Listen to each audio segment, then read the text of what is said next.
saya Indrilia Ayu Lestari dengan NIM 190-172. Saya mahasiswi Stikes Dr. Subandi Jember.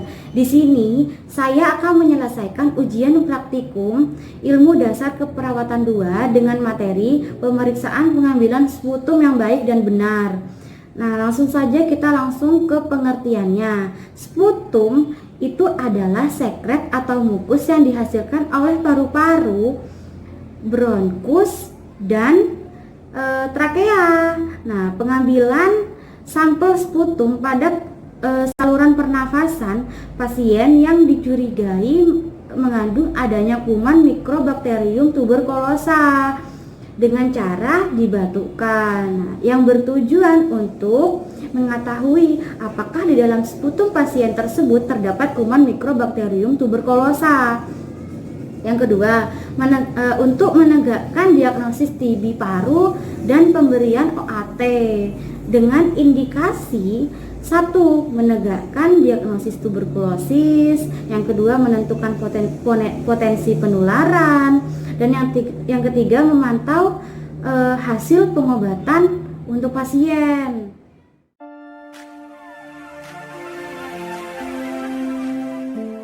Nah, lanjut ke persiapan klien dan persiapan lingkungan.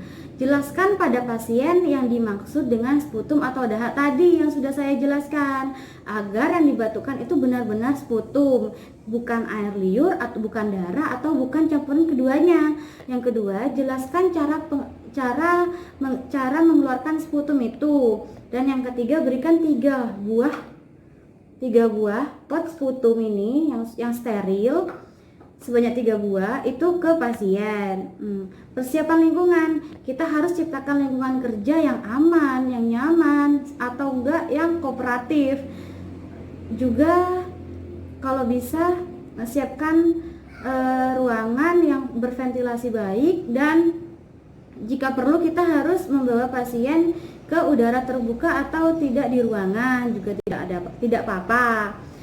Langsung yang kedua itu siapkan sampiran atau sketsel.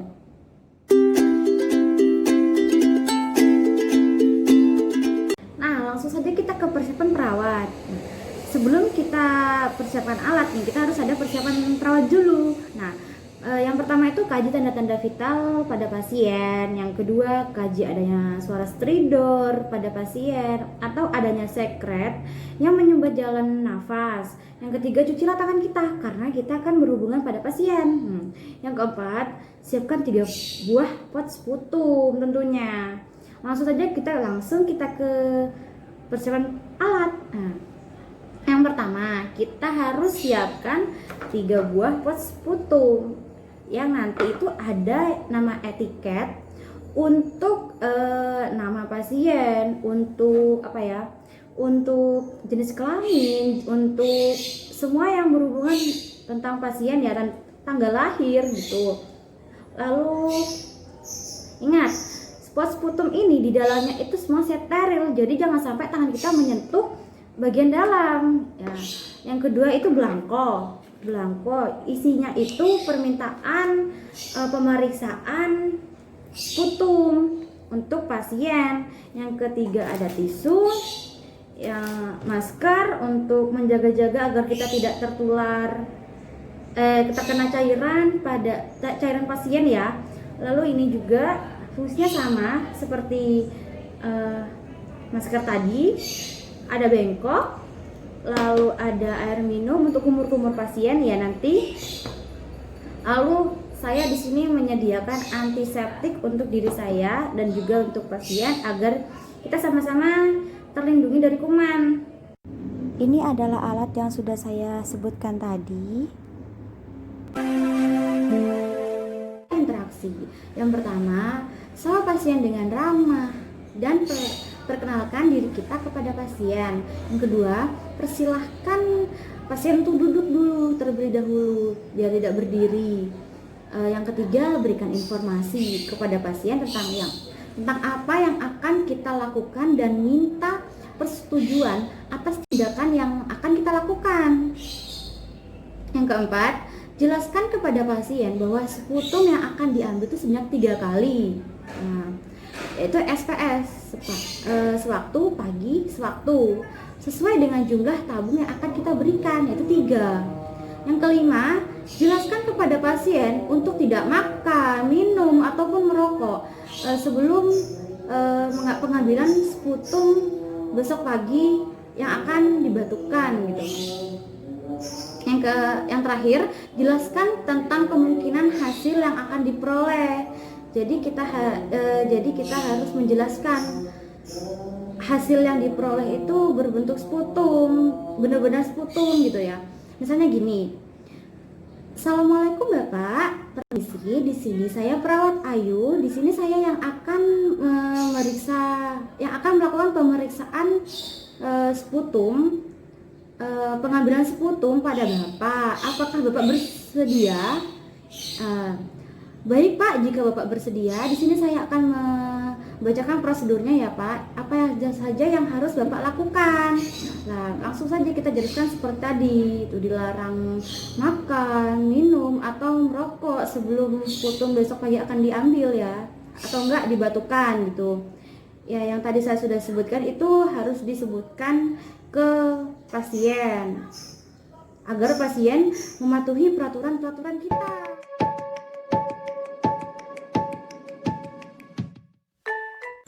Cara pengambilan sputum, yang pertama kita harus pakai handscoon dan masker agar kita terhindar dari kuman TB itu. Sebelum pakai handscoon kita harus cuci tangan dulu tadi ya. Nah, yang kedua, sebelum mengeluarkan sputum pasien disuruh berkumur-kumur dulu. Jika pasien sedang memakai gigi palsu, tolong disuruh buka atau lepaskan terlebih dahulu. Jika tidak ada ya tidak usah. Nah, yang ketiga, pasien dipersilakan ke tempat khusus pengambilan sputum, atau kita cari tempat terbuka atau enggak ruangan yang ventilasinya cukup untuk kita melakukan pemeriksaan pengambilan sputum agar kita mencegah penularan TB, kuman TB itu. Yang keempat, sputum diambil dari batukan yang pertama. Lalu ajarkan cara batu efektif. Nah, cara membatukan sputum itu dengan cara menarik nafas dalam dan kuat sebanyak 3 kali di pernapasan dada. Kemudian batukan sputum dari bronkus mulut ke pot penampung. Gini. Ini pot, lalu kita buka. Ini pot ya, ini kan masih steril nih, masih segel. Kita buka, jangan lupa kita kasih etiket lalu kita tulis ya nama-namanya. Kita buka. Nah, ini kita buka, lalu kita buka gini. Udah kita longgarkan ya, karena dalamnya itu steril, jadi kita jangan sampai kita menyentuh bagian dalam agar tidak tercampur oleh kuman-kuman lain. Nah, kemudian batukan sputum itu dari bronkus, trakea, mulut ke pot penampung. Jadi kita ambil nafas dalam dulu sebanyak 2-3 kali. Kita hembuskan pakai pernapasan dada. Ketiga kalinya langsung jadi ini dibuka langsung gini ya. Jadi kita buka gitu. Nah, langsung kita tutup lagi biar tidak ada kuman lagi. Langsung kita tutup erat dan tadi udah dekatkan dengan mulut ya. Langsung kita dekatkan dengan mulut, langsung kita tutup dan kita taruh. Nah, gitu. Pastikan di dalam itu sudah benar-benar sputum atau tidak. Bila sudah pemeriksaan sputum sudah dibatukan, bila ya ternyata dibatukan itu adalah air liur, maka pasien harus mengulang batuk agar itu benar-benar sputum dengan volume yang cukup 3 sampai 5 mili atau 1 sendok teh. Nah, selanjutnya sebaiknya pilih sputum yang mengandung unsur-unsur khusus seperti butir keju gitu, darah dan unsur-unsur lainnya. Cara pengiriman sputum. Sampel sputum yang akan dikirim ke laboratorium pemeriksaan harus disertai data yang terkait dengan pasien. Yang pertama, sputum diberi label dengan menulis atau menempelkan label pada dinding luar pot tadi di sini. Sini ya.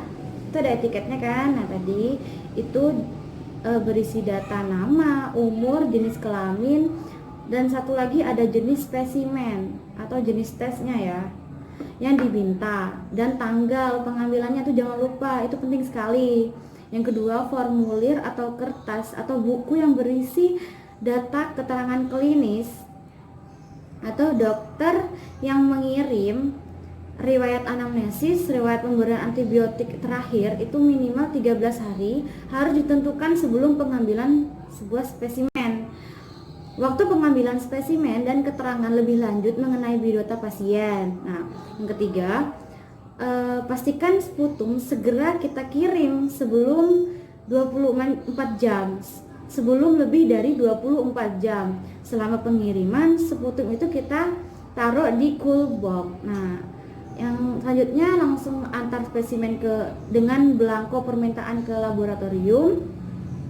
Berikan selotip pada pinggir tutup botol di sini, selotip agar tidak keluar cairannya selama kita bawa. Lalu masukkan ke dalam plastik tadi, lalu kita langsung taruh di cool box. Lalu pastikan spesimen dalam posisi yang tegak dan tidak gini ya, tidak terbalik atau miring gitu. Terus lepaskan sarung tangan tadi yang kita pakai ke tempat sampah atau ke bengkok tadi. Lalu cuci kedua tangan, atau jika kita berada di luar rumah, jika kita melakukan pemeriksaannya di luar ruangan, kita semprot saja ini ke gini, kita gini.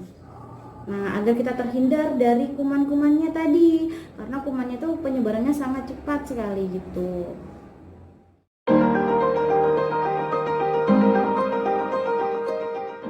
Nah, jangan lupa setelah kita dokumentasi tadi, di tahap evaluasi ini ya, di prosedur evaluasi ini kita harus berpamitan pada pasien. Misalnya gini, terima kasih Bapak sudah mau bekerja sama dengan saya. Di sini saya Ayu, pamit undur diri, perawat Ayu atau nurse Ayu. Di sini saya mau pamit. Terima kasih sudah bekerja sama dengan saya. Mohon maaf jika ada tutur kata yang salah atau menyakiti hati Bapak. Terima kasih Bapak. Assalamualaikum. Nah, gitu caranya. Jangan lupa tetap tersenyum, dan jangan lupa kita harus tetap meskipun pasien tadi itu sudah menyakiti hati kita, atau kadang ada pasien yang bikin kita capek ya, kita harus tetap, meskipun kita capek, kita harus tetap senyum. Jangan lupa itu ya. Jangan lupa juga kita rapikan tempat tadi, langsung saja kita tinggalkan, langsung secepatnya kita bawa sputum tadi yang sudah kita ambil itu ke lab laboratorium. Terima kasih. Mohon maaf jika ada kata-kata yang salah atau kurang berkenan di hati semuanya yang sudah menonton video saya. Kurang lebihnya mohon maaf. Wabillahi taufik wal hidayah. Wassalamualaikum warahmatullahi wabarakatuh.